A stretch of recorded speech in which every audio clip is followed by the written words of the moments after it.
हे आता तुम्ही मला विचारू नका, मी तुम्हाला असं म्हटलेलं आहे इथे, त्यांना पाठवलेल्या पत्रात, माध्यमात आलेल्या बातम्या आणि तत्कालीन परिस्थिती घाईघाईत एका समाजाच्या दबावाखाली मंत्रिमंडळासमोर न ठेवता, हरकती सूचना न मागवता, इतर मागासवर्गीयांचा विरोध त्याच्याकडे दुर्लक्ष करू हा निर्णय, हे म्हटलेलं त्याला मी त्याच्यावर सही केलेली आहे.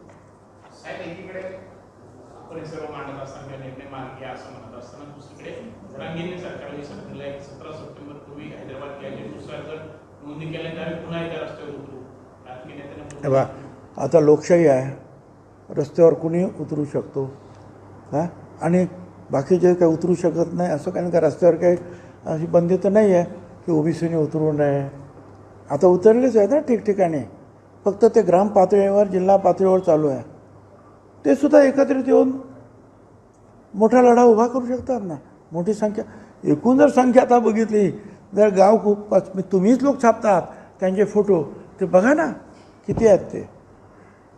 आणि मग ज्या वेळेला यायचं ठरवतं ते सुद्धा येऊ शकतील. काल जरांगे पाटलांनी बोलताना असे म्हटलं की भुजबळांना थेट जेलमध्ये घालायचं आरक्षणाच्या मागणीत. घ्या ना, माझं काय चुकलं असं आहे ना, या देशामध्ये लोकशाही आहे, या देशामध्ये जरांगेशाही अजून यायची आहे, ती अजिबात येणं शक्य नाही. बाकीच्या राज्यांमध्ये देशांमध्ये आजूबाजूला गडबड होते, परंतु बाबासाहेब आंबेडकरांचं संविधान एवढं मजबूत आहे की त्यांनी आपल्या अनेक राज्यांना, अनेक भाषांना, अनेक जातींना, अनेक धर्मांना एकत्रित बांधून ठेवून ही लोकशाही जी आहे आतापर्यंत जपलेली आहे. त्यामुळे जरांगीशाही येण्याची सुद्धा मात्र शक्यता नाही. साहेब, आपण असं म्हणालात की याच्यामध्ये संदिग्धता आहे आणि गोंधळ निर्माण करणारा हाजीवार आहे, अन्याय करणारा आहे, ओबीसी समाजावर अन्याय करणारा आहे. हा गोंधळ कोण निर्माण करताय आणि ओबीसीवर हा अन्याय नेमकं कोण करताय? आता ज्यांनी केली ती जी काही समिती वगैरे केलेली होती त्यांनी, काल आम्ही त्यांना विचारलं, म्हणजे मी विचारण्यापेक्षा काल बावनकुळेनेच विचारलं मिटिंगमध्ये, ते जे सेक्रेटरी होते डिपार्टमेंटचे, आणि त्यांना की तुम्ही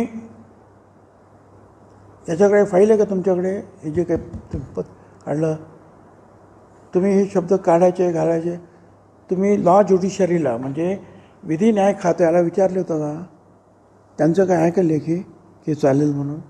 नाही, काही नाही. अहो, एखादा असं काढायचं असेल तर 10 वेळेला त्या विधी न्याय खात्याकडे जातं आणि ते तपास, आणि मग सांगतं हे कायद्यात बसतं, हे नाही बसत, हे शब्द असे आहेत, ते शब्द हे गेलेच नाही. एवढं महत्त्वाचं आहे. कालच्या मिटिंगमध्ये आम्हाला समोर आलं सगळं. बावनकुळेंनी पण असं म्हटलं की कुणबी सर्टिफिकेटचे जे सुरुवातीचे आधी गव्हर्नमेंटचे आत्ताचे नियम आहेत तेच लागू आहेत, या पद्धतीनं दिले जाणार नाही. बरोबर आहे, माननीय मुख्यमंत्री सुद्धा तेच म्हणतात, हे पण तेच म्हणतात. पण जरांगे काय म्हणतो, आणि त्यापेक्षाही हे पत्रक काय म्हणतं आहे, शेवटी नियमात आणि कायद्यात तुम्ही जे काही निर्णय काढले त्याच्या शब्दाचा केस काढला जातो.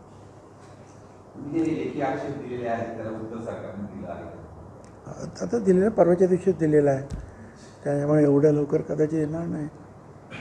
त्यांना सुद्धा दसऱ्यानंतर ओबीसीचा मुंबईमध्ये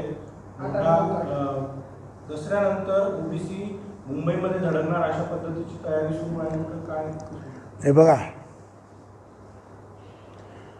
मराठा समाज एक समाज आहे ना, तरी त्याच्यामध्ये जरांगे एक बोलतो, ते सराटे आणखीन काय बोलतात ते दुसरं, त्यांच्यात पण मतभेद आहेत ना. समाज एक आहे.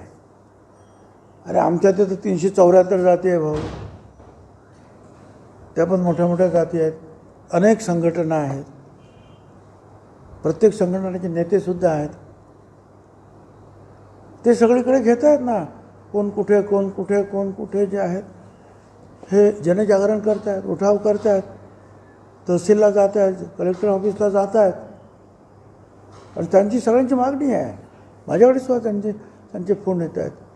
तर म्हटलं जरा थांबा, आता आपण कोर्टात जातो आहोत काय, आमची थोडे दिवस तोपर्यंत जे आहेत आपल्याला दसऱ्यानंतर आहे ना, वेळ आहे ना थोडंसं अजून, बघूया ना तोपर्यंत काय काय होतं ते. राठोड समाज मोर्चा करणारे शहापूरपासून हं?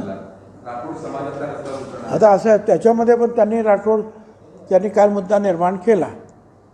लक्ष्मण माने माझे आमदार आणि नेते त्यांनीसुद्धा मुद्दा निर्माण केला की हैदराबाद गॅझेटमध्ये जर तुम्ही बघितलं तर आमचा बंजारा समाज हा STमध्ये आहे, OBCत नाही, STत.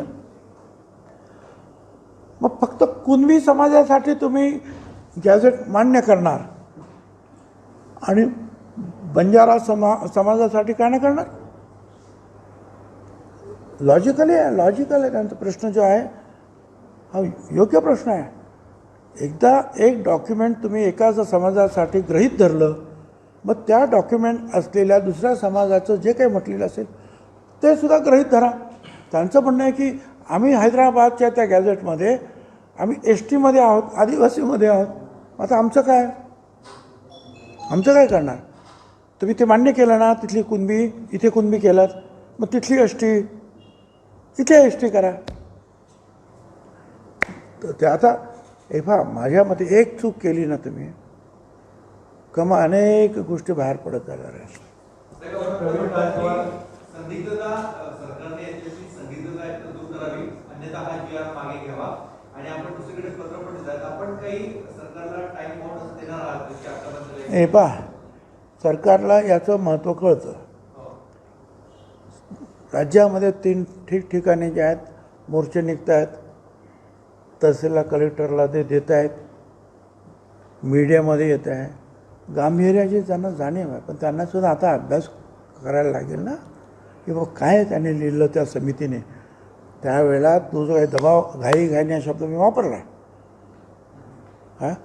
जे काही तयार झालं हे काय केलं आणि आता याच्यातले जे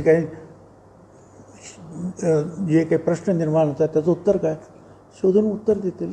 हैदराबाद आणि सातारा गॅझेटियर जे आहे ते लागू करावं अशी जरांगींची मागणी आहे. जर सरकारने अशा पद्धतीचा निर्णय पुन्हा दबाव जाऊन घेतला तर ओबीसीवर कुठल्या परिस्थितीमध्ये अन्याय होईल असं वाटतं? काय गॅझेटियर जर लागू केलं हैदराबाद आणि सातारा तर किती ओबीसींना यामध्ये फटका बसेल? किती लोक कुणबी मराठा जातील? अहो मला सांगा ना, मराठा समाज हा या राज्यातला सगळ्यात मोठा समाज आहे. आता मला सांगा, माझ्याकडे एवढ्या खुर्चीवर तुम्ही बसलेले आहेत, आता आणखीन 20 लोक ज्या काही या प्रशासकीय क्वालिटीज आहेत, सिस्टीम आहे, त्याची परिणिती काय आहे ते आपण सगळी ठिकाणी म्हणजे ओव्हरऑल आपली जी सिस्टीम ज्या पद्धतीने काम करते विचित्र पद्धतीने, त्याचा हा भाग आहे. मी दुसरा शब्द वापरत नाही, ते कळलं असेल तुम्हाला. Elements are not rare which entertain and request and deliberative issue false caste certificate, म्हणजे मुद्दाम ते दिले जातात, जाणून दिले. This means like different forms of corruption, हे वेगळं एक करप्शन आहे, has become more and more threatening